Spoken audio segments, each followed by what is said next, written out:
qui fait ces couteaux? Eh, regardez, il y a des articles sur Jean-Dominique Cousine. Sur qui?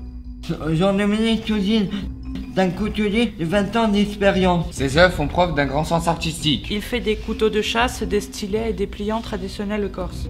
Sa formation est très polyvalente. Oui, la fabrication d'une qualité à toute épreuve. Et quelle passion pour ce métier! Il fabrique lui-même un acier d'excellente qualité. C'est quelqu'un d'important. En effet, c'est le président des syndicats des couteliers corses, une sorte de maître Jedi de la forge, quoi. Et on le trouve où, ce maître Jedi de la forge? Écoutez, la forge, elle nous appelle. L'enquête est ouverte.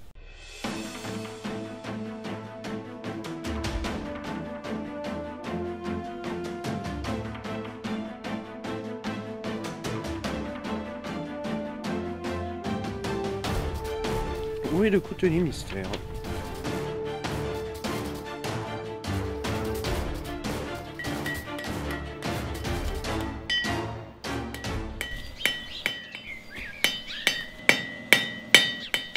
C'est ici qu'il y a un coutelier!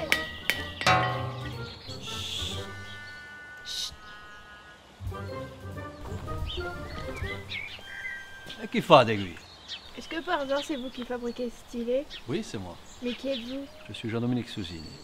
Ces stylets sont très stylés.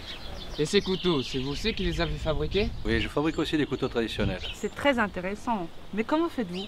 Allez, béni de Badiavabé, allez.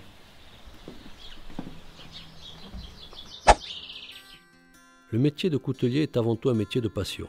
Il implique une maîtrise et un savoir-faire assez vaste qui va de la métallurgie, lorsqu'on fabrique de l'acier de bas fourneau avec des techniques de plus de 2000 ans, à la gravure, en passant par le travail de matériaux naturels comme le bois, l'os, la corne ou encore le cuir pour les étuis.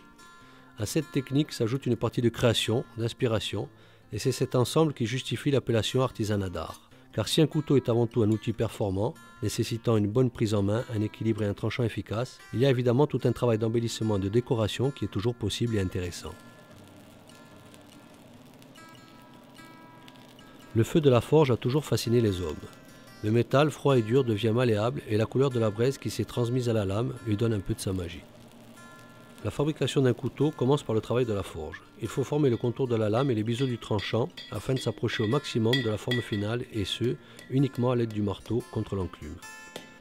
La forge de lame diffère un peu de la ferronnerie du fait que l'on travaille de l'acier à haute teneur en carbone et sur des dimensions plus réduites.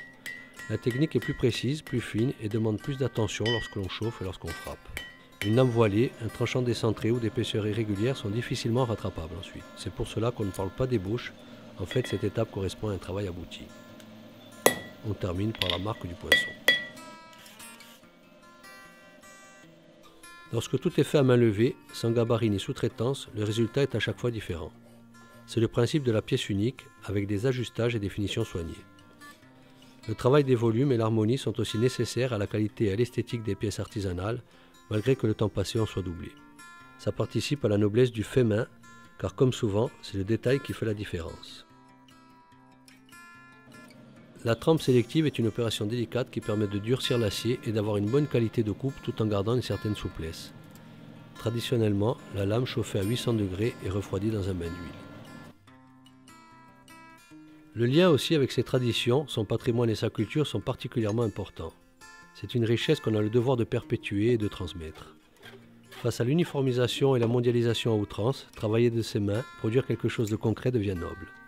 Être fier de ce que l'on fait est peut-être une des solutions pour vivre heureux.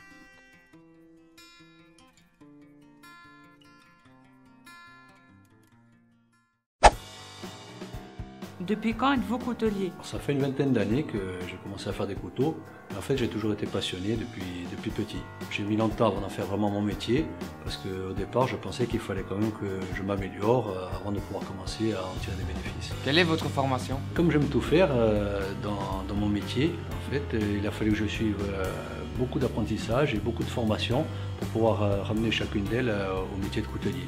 Donc ça a passé par la formation en bijouterie, en gravure sur métaux, une formation aussi en sellerie, donc pour maîtriser toutes les techniques en rapport avec le cuir, donc avec les étuis.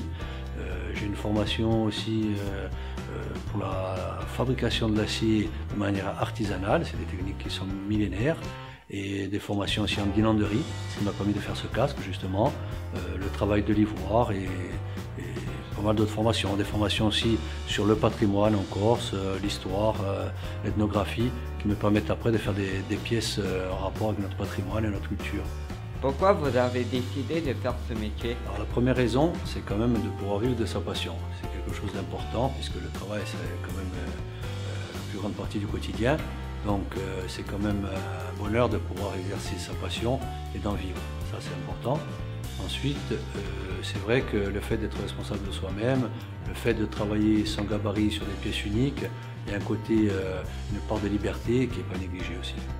Que la forge soit avec vous.